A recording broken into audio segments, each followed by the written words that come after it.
The experimental town of Auroville, located in the Villupuram district in Tamil Nadu, along with Puducherry border, which is premised on the ideas of freedom, peace and tranquility, is in the midst of a crisis.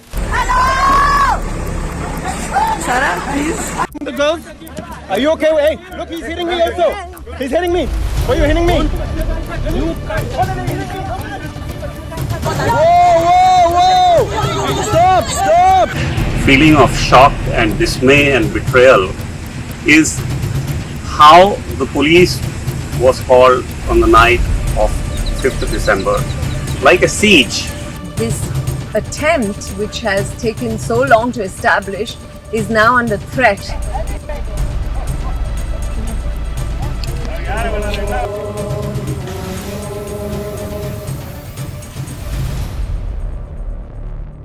The international township Auroville is a human experiment where people are supposed to shed their race, nationality, religion and caste and attempt to live in harmony. But that harmony has been seriously disturbed. Currently, its residents are protesting against a Crown Road project. The project is a 4.4 kilometer long road for which trees under the definition of a deemed forest and Auroville's youth center, which is near the iconic Matri Mandir, have to go. The Auroville residents say that they aren't against the project but rather want a consensus to find a way to develop the project without disrupting its environment, such as the water paths. Residents are also resisting development and say that they have faced a crackdown from the police as well as from the outsiders. We are not against any development. We want development. We want the city to happen. We want the city to happen in a harmonious way. We want the harmony of people, harmony with the environment, harmony with all the ideas which are available with richness in Auroville. What has created a feeling of shock and dismay and betrayal is how the police was called on the night of 5th of December, like a siege against whom young people living in youth center, our future, attack on our future is like cutting the branch which we are sitting on. What we are against is the kind of bulliness which came on the road once again to destroy the YC, and that too was in so-called workers which were hired by the foundation. There are certain civility to things. We don't like to have police in Auroville. We like to do things in collaboration, with participation, with our own hands. If we would have come with little flexibility to respect the road, to meander through the existing trees and water bodies, if we would have come with respect to reduce the width of the road from 6 meters to 4 meters, everybody would have been doing it with participation, with joy, and it would have become a celebration. Not at this moment what it is, a complete destruction, and that is not our values are. Our values are to work together in harmony.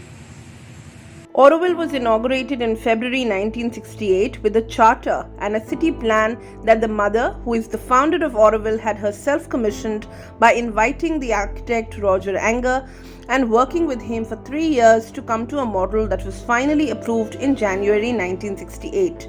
This came to be known as the Galaxy Plan and was displayed prominently at the entrance of Auroville's amphitheatre, where the charter was read out, welcoming the citizens of the world at the inauguration.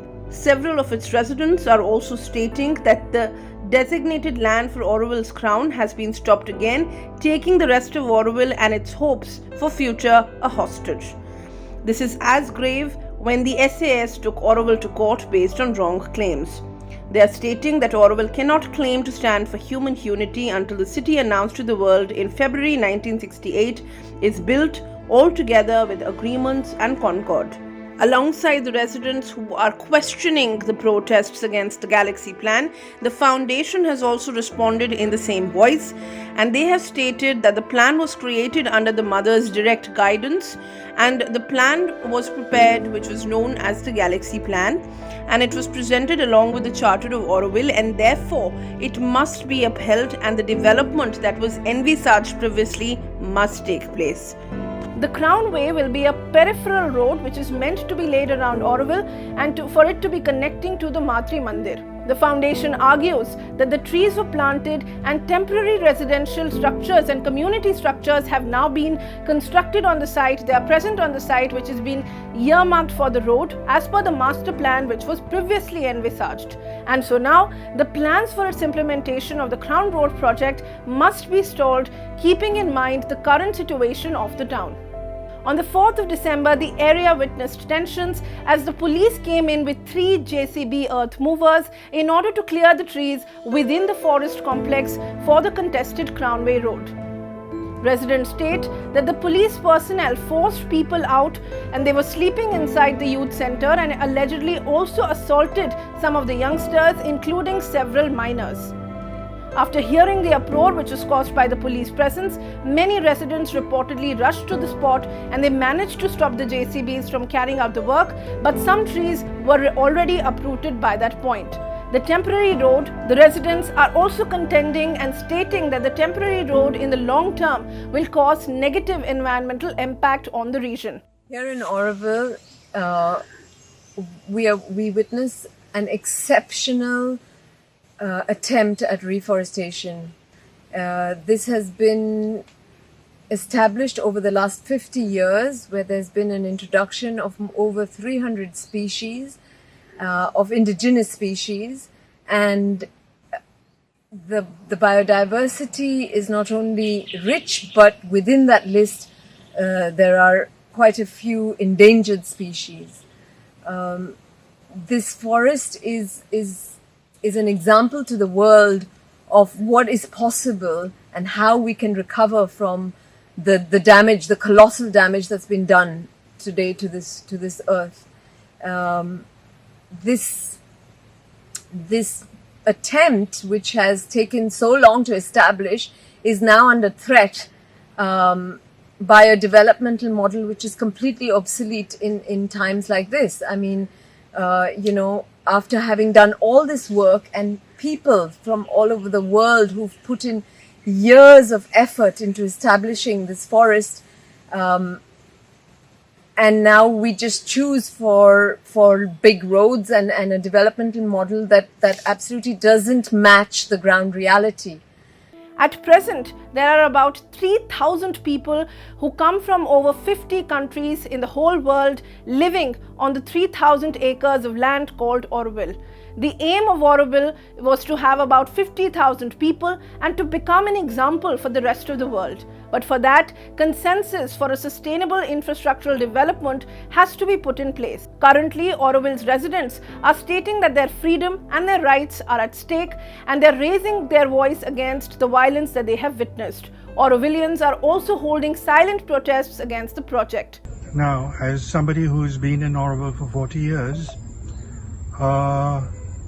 it would seem that, the road has been planned in Auroville for the last 25 years at least. And it forms a part of the infrastructure that is being created for the township of Auroville. Recently, it's about 5 days ago, the secretary, who has been newly appointed by the Prime Minister as the Secretary of Auroville, has also been very keen to help with the infrastructure development, and she has been particularly keen to see this road come up very fast. And so what happened was that she chose a part of the road which falls over the youth center, which was a space for the youth of Auroville created by them about 25-30 years ago. And she pushed in a rather high-handed way against the youth, who, being youth, challenged her and retaliated by refusing to obey her diktats. Now, the issue is that both the road and the areas around the road in that part is covered by forests like these around here. And because it's a very sensitive area in terms of the Auroville watersheds, water systems, water conservation, feeding of streams and ponds and so on, and the youth for the last 25 years have been very conscious of it and been participating in the greening of the areas around this point. So they were naturally very concerned that somebody should come in and try and destroy that green cover. And what happened on the 4th of December was that suddenly, in the middle of the night, bulldozers started appearing, claiming that they had been sent by the secretary and clearing the trees and forests from around. Actually, there was no need to foment this kind of aggression in the middle of the night. I've never known anybody, no matter how enthusiastic they are about building roads. Auroville has taken the matter to the National Green Tribunal in Chennai, and the Green Tribunal has stayed the operation of the bulldozers and the clearing of the trees. As I understand it, in Auroville there have been processes, due processes, by which things are done. It's a community that rules itself. There are no government agencies dictating to it, and it has managed to rule itself for the last 40 or 50 years. And even on the matter of the road, there are established organizations, groups and practices for all aspects of development in Auroville, which have been followed by the residents. Auroville also faced a major turmoil earlier as the community had differences of opinions with the representatives of the Sri Aurobindo Ashram in the late 1980s. The Union government then stepped in and took over the administrative control of the township, and it had formed what is known as the Auroville Foundation in 1988. The foundation functions under the administrative control of the Union Human Resource Development Ministry. The Indian Parliament enacted the Auroville Foundation Act in 1988, and as per the Act, Auroville has three different authorities, which is the Governing Board, the Resident Assembly and the Auroville International Advisory Council.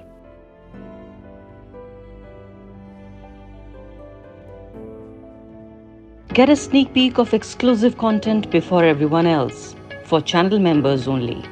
Memberships start at ₹89. Hit the join button below.